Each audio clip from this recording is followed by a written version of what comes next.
3.25 நாழிகைக்கு சிமிழுக்குள் அடைபட்டார். பெரும்புலையின் அடைபட்ட சிமிழை நீலகண்ட கசத்திலே தாழ்த்துவிட்டு இன்றைக்கோடு சனியன் தொலைஞ்சது.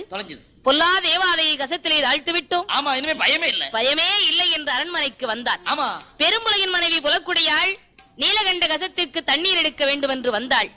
அந்த கசத்திலே வந்து தண்ணீரை கோரும்போது நீலகண்ட கசத்திலே தாழ்த்த அந்த சிமிழானது செப்பு குடத்துக்குள்ளே வந்து விட்டார். குடத்து தண்ணீரை கொண்டு வந்து அரண்மனையில்